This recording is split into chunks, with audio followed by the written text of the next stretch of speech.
মানে আজি ৰাতিপুৱা মানে প্ৰত্যেক ৰবিবাৰে মানে আমাৰ সম্পাদক মহোদয় আহি যিবিলাক মানুহ ঢুকায় তাতে আমি এখন মানে প্ৰমাণপত্ৰ দিওঁ যে ঢুকাল মানে জ্বলোৱা প্ৰমাণপত্ৰ এখন দিওঁ।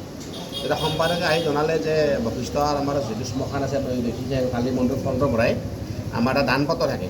সেই দানপত্ৰ আমি মাহে মাহে খোলোঁ বা কেতিয়াবা 15 দিনৰ মূৰত বা 10 দিনৰ মূৰত খোলা যায়। এইবাৰ আমি বস্তুটো খোলা নাছিলোঁ আৰু বহুতখিনি পইচা থাকে। যিহেতু আগৰ মতো অম্বুবাচী মেলা গুচি গ'ল, অম্বুবাচী মেলাৰ সময়ত আমাৰ লক্ষ্কৰ বাবা বুলি এজন আছিলে, তেখেত বহুদিন থাকি গৈছিলে, আমাৰ যথেষ্ট পইচা ইয়াতে থাকে। আৰু সেইখিনি পইচাই ধৰা আমি শ্মশানৰ উন্নতিৰ যিখিনি কাম হয় সেইখিনি কাম তাকে কৰি থকা যায়। পূজাৰ কিছুমান পইচা থাকে, সেইটো এটা ডাঙৰ কথা। দান বস্তুটো নিচেই দান বস্তু দাঙি মেলা কৰি লৈ গুচি গৈছে। তাৰে ওপৰঞ্চি আমাৰ কিছুমান বশিষ্ঠ মন্দিৰ এই শ্মশানৰ মানে কালী মন্দিৰৰে কিছুমান আমাৰ পিতলৰ বাচন বৰ্তন আছিল, আমাৰ শৰাই আছিল, কাঁহী আছিল, এনেকৈ ভোগ দিয়া বস্তু আছিল, মাক দিয়া বস্তুবিলাক আছিল।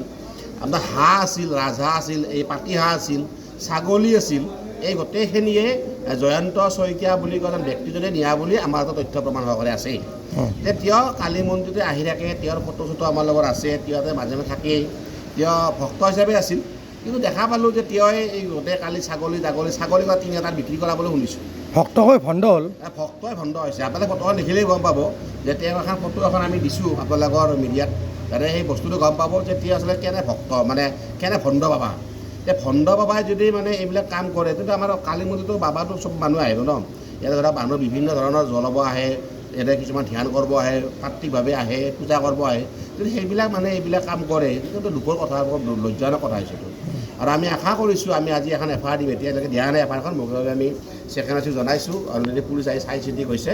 এতিয়া আমি এখন এফআইআৰ দিম যাতে অনতিপলমে দোষীক কাৰ্যত কৰি উচিত শাস্তি দিবলৈ আমি প্ৰশাসনক অনুৰোধ জনাইছোঁ।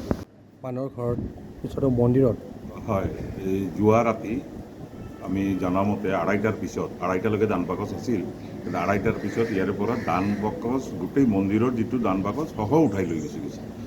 আৰু কিছু পিতলৰ বাচন বৰ্তন আছিল মন্দিৰত, সেই বস্তুখিনি জয়ন্ত শইকীয়া নামৰ মানুহ এজনে লৈ যোৱা বুলি আমি খবৰ পাইছোঁ। লগতে ছাগলী, ইয়াতে এৰি দিয়া ছাগলী আছিল, সেই ছাগলীখিনি উঠাই লৈ যায় 30,000 টকাত বিক্ৰী কৰা বুলিও আমি খবৰ লাভ কৰিছোঁ। কোনে? এইটো জয়ন্ত শইকীয়া বুলি মানুহ একজন। কোন হয় তেখেত? ইয়াতে বশিষ্ঠতে তেওঁৰ ঘৰ, আচলতে ঘৰত তেওঁ নাথাকে, ইয়াতে থাকিছিল। আৰু বাবা একজন আছিল, তেওঁৰ লগত ইয়াতে আছিল। আৰু বাবা যেতিয়া গুচি যায় তেওঁৰ লগত তেওঁ গাড়ীত ছাগলী তাগলী হাঁহ যত যি চব উঠাই লৈ যায়।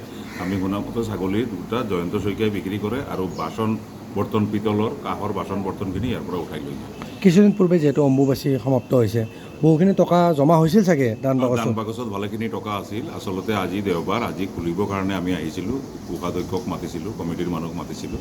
আহি পেলাই 10টা বজাত আমি গম পাওঁ যে দান বাকচো ইয়াৰ পৰা নাই।